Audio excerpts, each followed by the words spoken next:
Niamono tayo mo wacha mo karanse.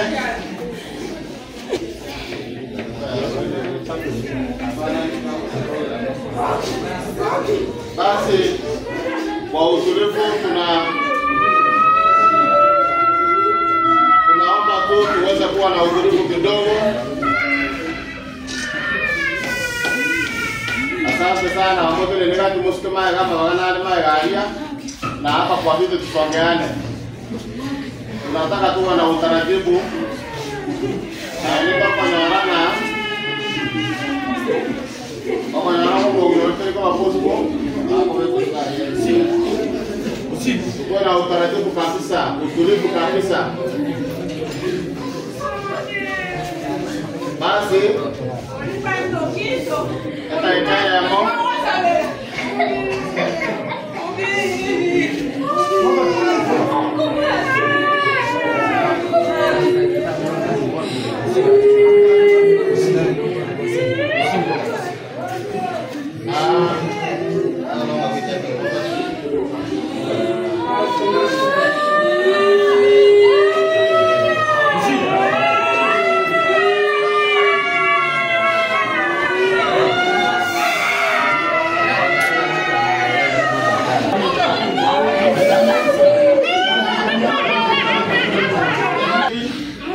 Tukimaliza kutazama mwili, tuweza kuingia kwa magari kusafiri nyumbani.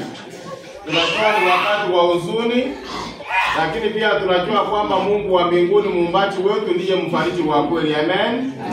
Kwa hivyo hata tunaposafiri katika dunia hii yenye mambo mengi, na tunajua kwamba ndugu yetu Hoffman Ondieki ametoka machoni petu kwa familia yake na watoto, tunawaombea kwamba Bwana aweze kuwalinda. Maana Mungu ndiye aliye na uwezo wa kutunza watu wake hata baada ya kutokewa kwa wapendwa wao kama wakati kama huu. Na tuweze kuwa na upendo wa kushirikiana jinsi ambavyo safari hii imefanyika, na tuweze kuwa na upendo wa kushikana mkono wakati wa taabu. Tunashukuru sana contractors wetu wakiongozwa na mwenyekiti na viongozi wote ambao wameshikana kwa ajili ya kuhakikisha leo tunapanga safari ya kupeleka ndugu yetu Hoffman nyumbani baada ya kupata ajali katika barabara. Tuweze kujua kwamba maisha yetu kama binadamu pia ni mafupi.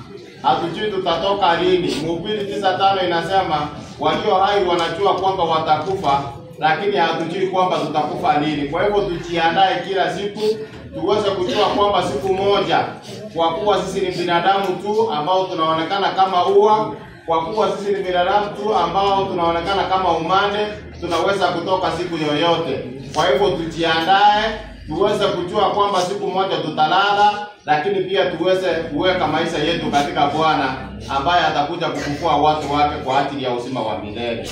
Baraka ya Mwenyezi Mungu kwenu. Asante kwa kila jambo ambalo limetokea, na ninataka sasa kabla hatujaomba tupate mwelekeo, kwa sababu tukiomba tutaruhusu watu kutazama mwili, na watu wakitazama mwili wataingia kwa magari.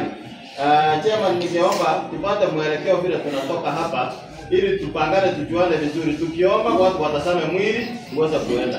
Bwana aweze kuwabariki. Asante. Amchamba nyote.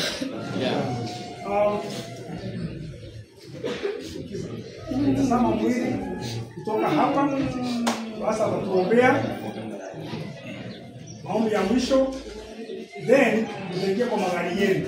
Hatutaenda kwa sababu ya chama, tutaenda town. Tutaenda moja kwa moja kwa upande hii.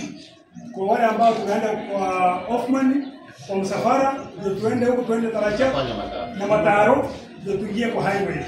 Tafadhali tuombeane. Tuko na usuni, our brother ameenda na tunajua mahali ameenda, sisi ndio tumfuata. Basi tuombe. Baba yetu na Mungu mtakatifu wa mbinguni, mpenda ndugu yetu Hoffman ametutangulia katika kifo. Bwana, tunajua kwamba familia yake imebaki nyuma. Utaweza kuwalinda na kuwatunza. Mipango aliyokuwa nayo kwa ajili ya watoto wake uitimize kama Mungu wetu na Baba yetu. Asante kwa wote ambao wameweza kupangilia safari hii mpaka imefika wakati kama huu. Tunatamka baraka na faraja kwa kila mmoja hata wakati wa huzuni kama huu, tukiondoka kwenda nyumbani, Bwana uwe dereva, utupeleke nyumbani salama. Tena tuje kuonana siku nyingine, tuseme Bwana ni mwema. Leta faraja katika kila moyo kwa jina la Yesu Kristo Mwokozi wetu. Amen. Mwana kwanza tokoleiga. Okay, mwende town kati. Ngatuete town. Kwa sababu ya watu tutazunguka town, alafu watu wajue kwamba Hoffman ameenda safari yake. Kwa hivyo tutaongozwa na chairman na mwaka mwingine wanaongoza. Lakini sasa tunataka hivi. Tukitazama mwili hapa, tunataka familia wakuje nyuma kabisa. Tunataka familia wakuje nyuma. Wale mmesimama wote, tunataka tufungue mwili mkikucha, unapita bila kugusa sanduku. Kuje upande huu, utaona. Wale wamesimama, wale mmekaa.